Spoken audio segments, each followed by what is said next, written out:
2018లో ఏ విధమైనటువంటి technical evolution లేకపోయినప్పటికీ కూడా భోలే బాబా తిరుమల వెంకటేశ్వర స్వామికి నెయ్యి సప్లై చేసే కాంట్రాక్ట్ని దక్కించుకుంది గౌరవ ముఖ్యమంత్రి, ఇప్పటి ముఖ్యమంత్రి, అప్పటి ముఖ్యమంత్రి చంద్రబాబు నాయుడు గారి ఆధ్వర్యంలో నడిచినటువంటి టీటీడీ చైర్మన్గా ఉన్నటువంటి యాదవ్ పుట్ట మహేష్ కుమార్ యాదవ్ వాళ్ళ నాన్నగారి ఆధ్వర్యంలో జరిగినటువంటి, అంటే నిజంగా కల్తీ జరిగింది 2018లో కల్తీ జరిగింది అన్న విషయము చంద్రబాబు నాయుడికి తెలిసినా, నాకు తెలిసినా, జగన్మోహన్ రెడ్డికి తెలిసినా, ఎవరికి తెలిసినా దేవదేవుడికి తెలియకుండా ఉండదు కదండి.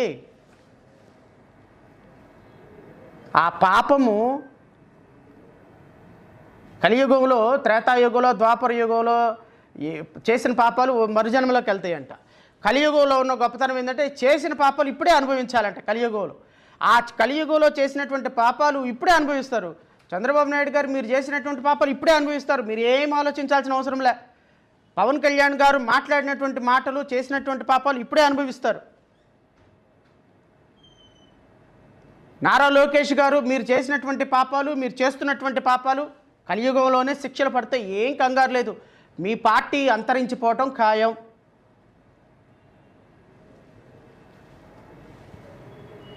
ఎందుకు అంటే ఏ విధంగా డిఫెండ్ చేసుకోవాలో అర్థం కాని పరిస్థితి. జరుగుతున్న పరిణామాలు బహుశా తెలుగుదేశం చరిత్రలో, జనసేన చరిత్రలో ఊహించని పరిణామాలు.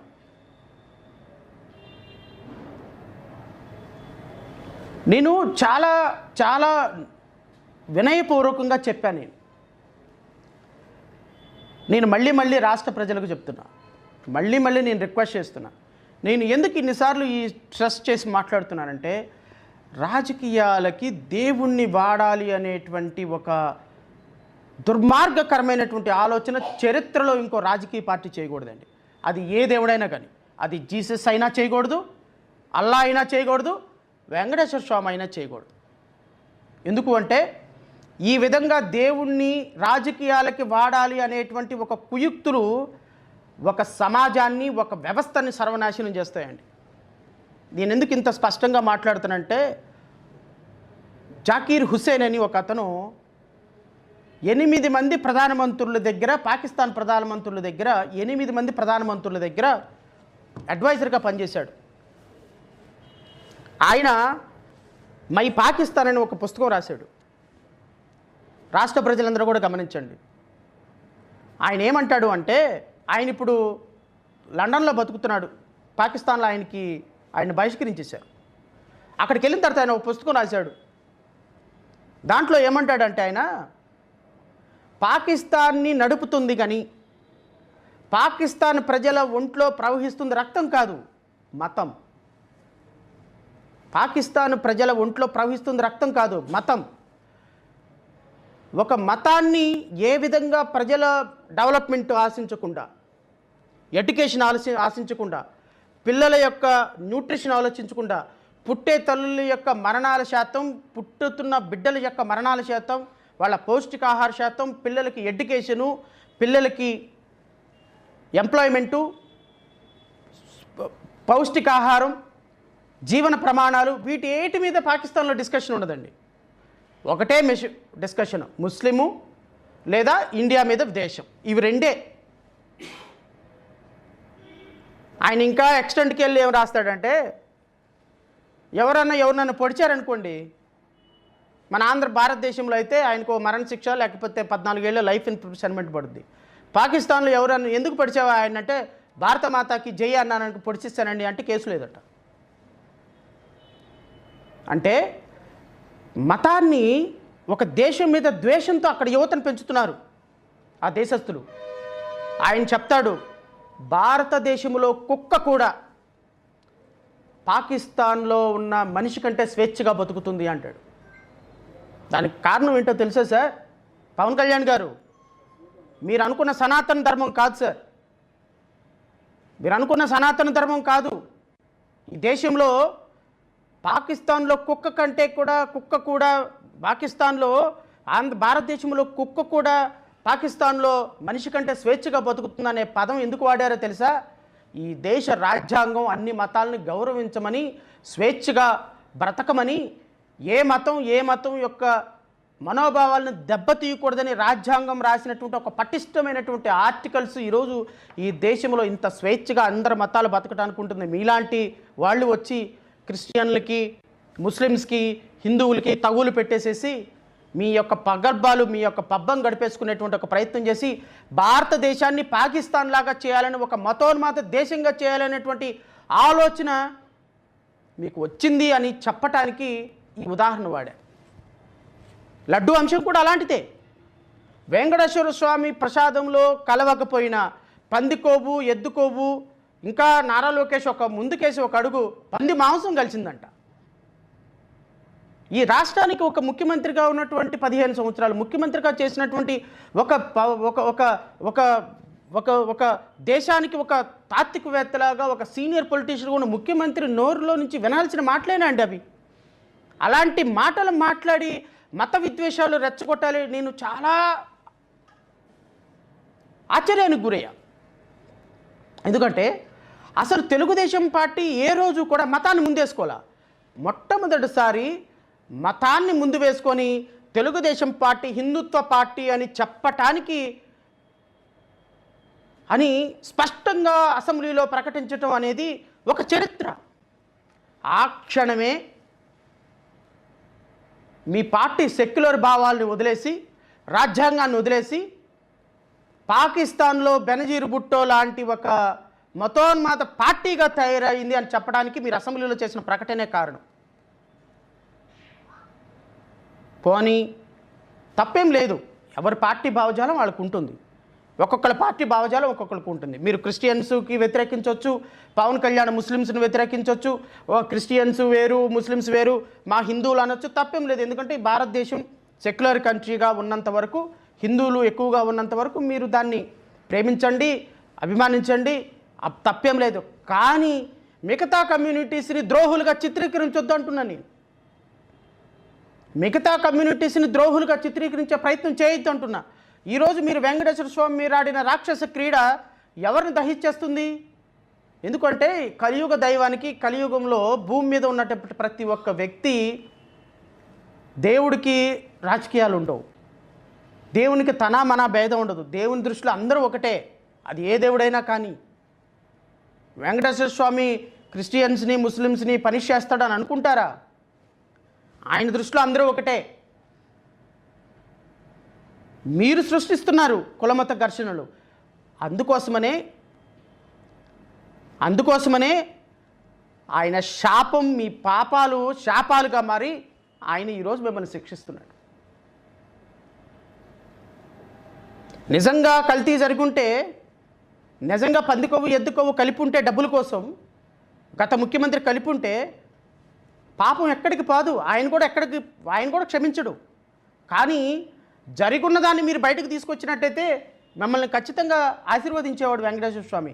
జరగని దాన్ని జరిగిందని చెప్పి దాన్ని నమ్మబలికే ప్రయత్నం చేసి కొన్ని నెలల పాటు డిబేట్లు జరిపి ప్రజల మస్తిష్కాల్లో మీ యొక్క సోషల్ మీడియా ద్వారా, మీ యొక్క మీడియా ద్వారా, TV5, ఏబిఎన్ ద్వారా, మహా టీవీ ద్వారా, ఈటీవీ ద్వారా, ఎక్కడున్నాడో మరి చనిపోయి ఆయన ఆత్మ ఎక్కడుందో స్వర్గంలో ఉన్నటువంటి రామోజీరావు గారు కూడా దీన్ని అప్రిషియేట్ చేయరు.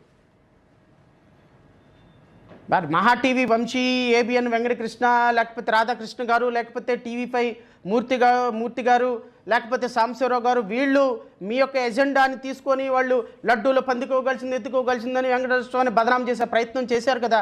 ఈ ప్రయత్నం చేసినటువంటి ప్రయత్నం ఈవెన్ వెంకటేశ్వర స్వామి కూడా అప్రిషియేట్ చేయలేదు. కాబట్టే ఈరోజు మీ ఎంపీ మీద డ్రగ్స్ కేసు, మీ ఎమ్మెల్యేల మీద కొట్టుకు సస్తున్నారు. ఎంపీ మీద ఎమ్మెల్యే మీద ఎంపీ, నో యాక్షన్ చేయలేని నిశ్చయిత వ్యవస్థలో నిలబడిపోయి ఉన్నారు. పవన్ కళ్యాణ్ గారు అయితే ఆయన పాపం ఏం చేస్తే పోద్దని అర్థం కాక ఎక్కడికో వెళుతున్నారు, ఏమీ అర్థం కావటంలా. ఎందుకు అంటే ఒక్కసారి రాంగు బట్టన్ నొక్కిన తర్వాత అది బయటికి రాదు సార్, బయటికి రాలేరు. ఈరోజు అరవ శ్రీధర్ చరిత్రలో ఎన్నడూ లేని విధంగా, నేను ఇది వినిపించిన తర్వాత వస్తాను నేను మీకు మళ్ళీ.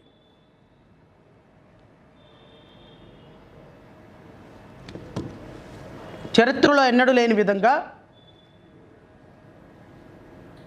ఒక ఎంపీ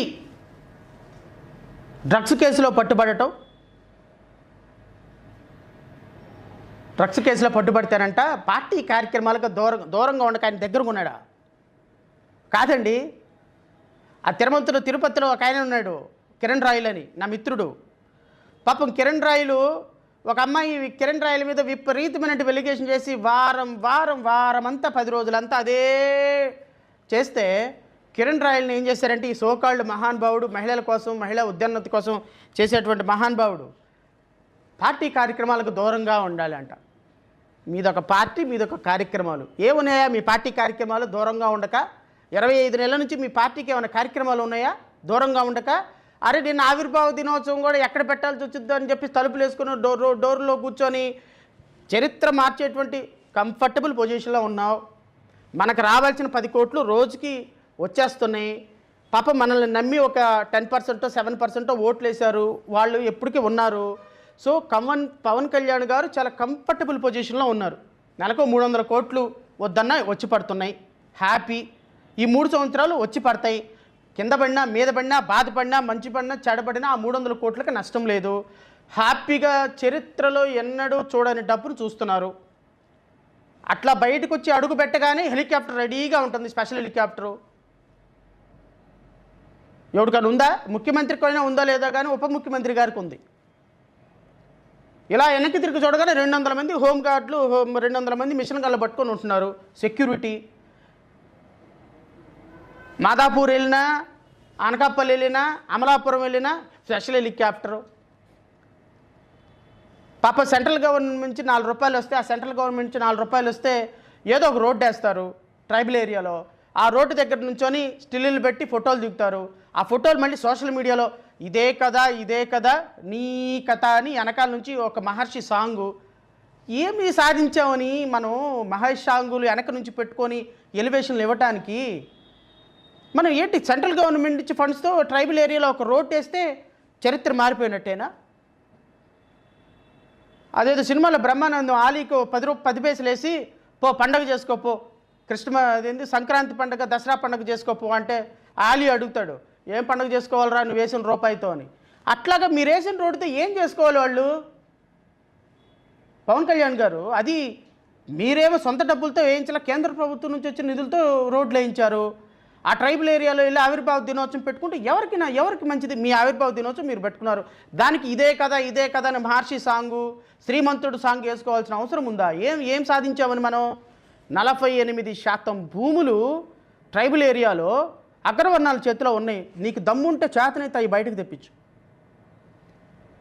3700 ట్రైబల్ పిల్లలకు రావాల్సినటువంటి ఉద్యోగాలు వాళ్ళు అదర్ దాన్ ట్రైబల్ తోటి ఫిల్ చేసి కొన్ని లక్షల మంది నిరుద్యోగుల ఆశల మీద నీళ్లు చల్లింది మీ ప్రభుత్వం, మన కూటమి ప్రభుత్వం డిఎస్సిలో. కావాలంటే దమ్ముంటే లోకేష్కి చెప్పి అవి వెనక్కి తెప్పించు. 76% భూముల్లో దళితులు ట్రైబల్ ఏరియాలో ఉన్నటువంటి భూముల్లో అగ్రవర్ణాలు ఆక్రమించుకొని వాళ్ళని బయటకు నెచ్చారు. నీకు దమ్ముంటే ఆ ఎకరాల్లో తెప్పించు.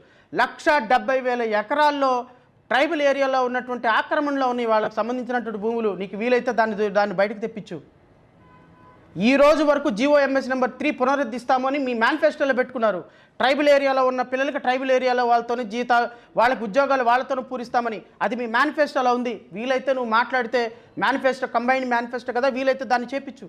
ట్రైబల్ ఏరియాలో ఇప్పటికీ కూడా మంచాల మీద తీసుకొని డెలివరీ అయితే డెలివరీ కాకుండా 40% మంది ఆడవాళ్ళు చచ్చిపోతున్నారు. ఒక తలకాయ నొప్పి వచ్చినా, ఒక జ్వరం వచ్చినా 40-50 కిలోమీటర్లు వెళ్ళి హాస్పిటల్కి వెళ్ళాల్సిన పరిస్థితి ఉంది. మీరు వీలైతే వాటిని చేయించండి అయ్యా.